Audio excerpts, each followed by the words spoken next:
All right, Tom Murphy joins us, Whole Hog Sports Arkansas Democrat-Gazette. Tom, as always, we appreciate having you on, buddy. I think that is the question that a lot of people have. You think about the quarterback situation at certain schools, SEC, that are having success, just kind of going up and down the list, like Alabama with Ty Simpson, Vanderbilt with Diego Pavia, Oklahoma.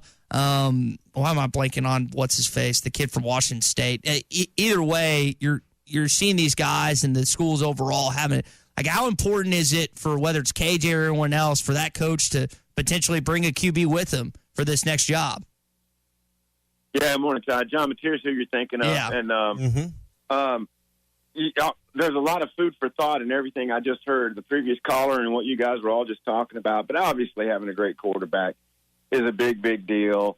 And two guys that I'm thinking that are maybe exceptions to what Tommy just mentioned, Trevor Brazile in basketball. I mean, he'll potentially has an NBA future, but you could just see his maturity and growth. And then Cam Ball on football, he's a fifth-year guy, and maybe he's not all league right now, but certainly a pillar for your program that, you know, you felt his presence last week. So, anyway, I don't think Bobby Petrino's candidacy is done yet either. In fact, I talked to someone last night who, you know, I think at this point, you might swing and miss at some bigger names or some, you know, splashier type deals. But I think he's a good one, a really good one to have in your back pocket, that if nothing works out either financially or with, you know, terms or that person with their fit, I think he's a great guy to have in your back pocket. And I don't know if 2 years would be long. I think you'd have to guarantee maybe 3 and see where it goes from there. But I think it's one of the potentials before this thing is all said and done that you'd have to examine. You asked Bobby Petrino yesterday about health of certain guys, and I know the most notable being Taylor Green, mentioned the practicing and everything else, and thinking about next week at a bye week to get him healthy. Tom, is there a chance we could see KJ Jackson in these next 3 games, in your opinion? Well, first of all, given as beaten up as Taylor has been, yeah, there's a chance. If he gets dinged up in a game.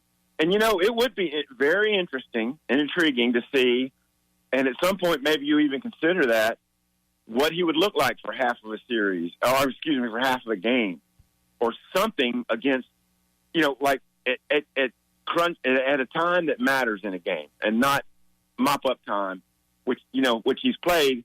He completed the one pass to C.J. Brown against A&M on that one play, but on that player, you're looking for a touchdown distance, or a guy who could shed one tackle and get in. I don't know. I don't know what his read was, but anyway, yeah, I think it would be valuable to know what he would look like under fire in a big time conference game. And I'm not advocating that Taylor needs to be replaced, but I think it could happen. Tom, is there anything that can be done about the tackling the rest of the way? It's been better in the last few weeks, but still very inconsistent. No one had any reason to believe they were going to get a stop on that final Mississippi State drive where they had to go score. And you look at the missed tackles as they turn the corner. It is what it is, or is there any hope that the last 3 games with a bye week here that we could see some improvement? Great question. And if their buy-in is what they continue to say and their togetherness is, perhaps there's a chance it could improve. Certainly if they make a couple of tackles on that drive, it's a harder course for Mississippi State to go finish.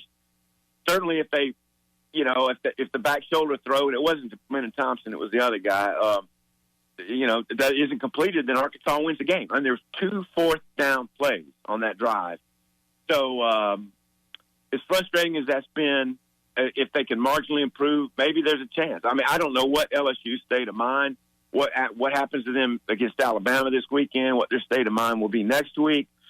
And then Texas just clearly has not been – I mean, it looks like they might be rounding into form offensively, but they're clearly not the offense that people projected them to be early in the season. And then Missouri, on their, you know, next quarterback, Zollers, and we'll see what he looks like in the next few weeks. But Missouri's always just kind of seemingly been in a better position for that Thanksgiving weekend game than Arkansas has been. I know this. I know Texas is 2 games off, but if you punt to that Niblick guy, you get what you deserve. So I'd be angle punting out of bounds every time.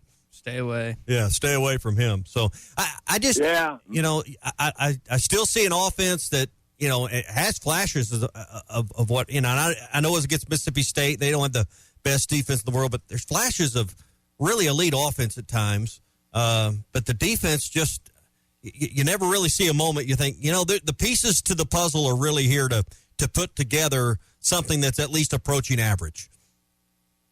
Right. And whoever the next coach is going to be, and of course, Bob Vitrino's seeing that up close, but they've got to rebuild defensively. I mean, it's got to be every level playmaker type guys because this unit just doesn't have enough of that. I mean, there's guys who flash, there's guys who are solid, but not just real strength. And we thought linebacker was going to be a great strength, but we've seen teams take advantage of them covering in the flats and things like that, and then using their speed. I mean, Mississippi State scored a touchdown. Stephen Dix was there, but the running back just had to move, and he scored a touchdown. So Bobby Vitrino knows that intimately, how much improvement they have to make defensively. But, yeah, if not for the turnovers and a couple of penalties in the last game, that offense is very close to, it's among the best in the country, no question. They consistently have gotten great offensive line grades. So you've got to make an improvement. Obviously, you have to, restock at some other positions on offense too. But defensively, there's a lot of work to be done. What about the mental game? If it's as mentally taxing on the fans as we feel to have these 14-point leads only evaporate into a loss time and time again, how is this team mentally bouncing back? How is this team coping as you talk to players in press conferences? You're around them following practices. How do you deal with the mental side of the way they've been losing? That is a great question. So far, it looks like they've really held on to the rope. I mean, and I would almost say against all odds, but they've done it. And every time we talk to the players, they're like, we're close-knit, we're together. And it's been a 7-game losing streak now. Can they keep that up after this open date?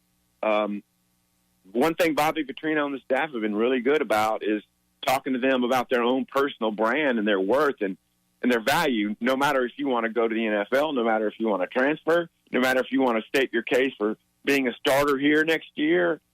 What you do on the field the rest of this season is going to have a bearing on that. So they've done really well with that. I think that they could view this LSU game as a chance to get a team that might be a little down and might be a little bit, discombobulated, like they have been themselves. So it's a great question, but I do think that your characterization of how often we're around the players is a little off. And we don't see them right after practice. We talk to them on Tuesday nights. We don't watch any practice now. It does feel we're a little bit shielded from them on the day-to-day. Tom Murphy with this Whole Hog Sports, Arkansas Democrat-Gazette. Tom, you alluded to kind of what's going on in the conference. LSU, Arkansas, Florida, and Auburn. Rank those jobs, in your opinion, for coaches' appeal. Well, it just depends on what your factors are. I mean, there could be potential head coaches out there who, because of their ties to Arkansas, it might be more attractive to them. But if you're taking it from the overall, war chest, NIL, revenues and all that, then Florida and Auburn just generate more revenue, have more resources at their disposal. The avenue to the college football playoff is the one that Arkansas is really battling against, in my eye, because of where their relative standing in the conference right now.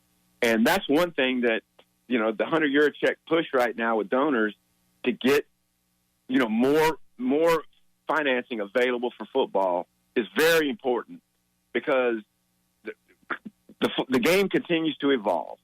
And if Arkansas can't keep up and get a bigger financial commitment, then how are they going to break out from where they are? So to me, that's the biggest thing. And,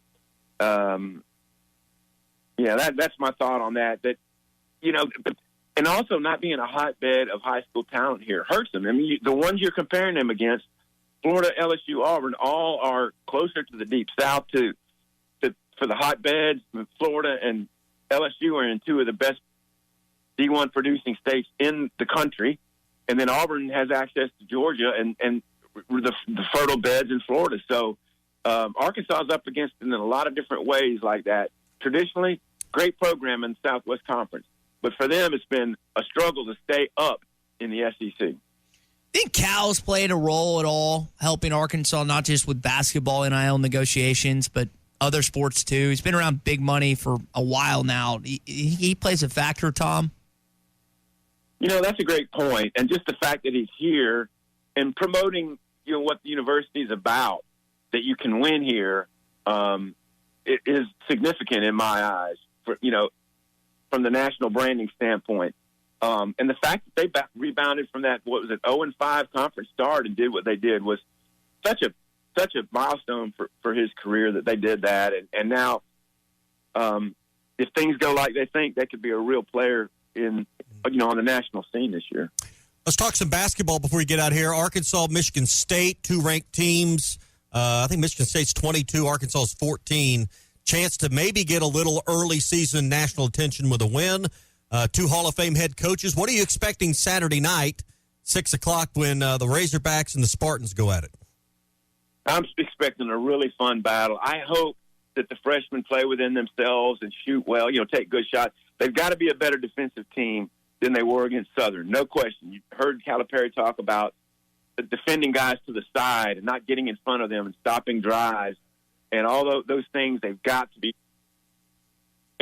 It's a great coaching thing for him. Like, we're one game in. Here's what we've got to improve. And if we don't, we can lose game 2 on the road. It's a great challenge, and I'm really glad they're playing each other. And I think Cal and Izzo are going to, just have a good time. No matter the result, I think, their friendship will shine through. Tom, we'll leave it there. Good stuff, man. We'll see what happens in college football this weekend. Some good games, including Alabama, LSU, and we'll react to it on Tuesday, okay? Outstanding. See you. You don't always win your first bet. That's why MyBookie has you covered. Use our code HOGS, H-O-G-S, and your first bet up to $500 is fully covered. If your pick doesn't hit, you get it right back with our Bet Back bonus. Go to mybookie.ag and use the code HOGS to claim your Bet Back bonus. MyBookie's, where bettors win together, because bragging's good, but cashing in is better. And your first bet is fully covered. Use our code HOGS. Got a little jingle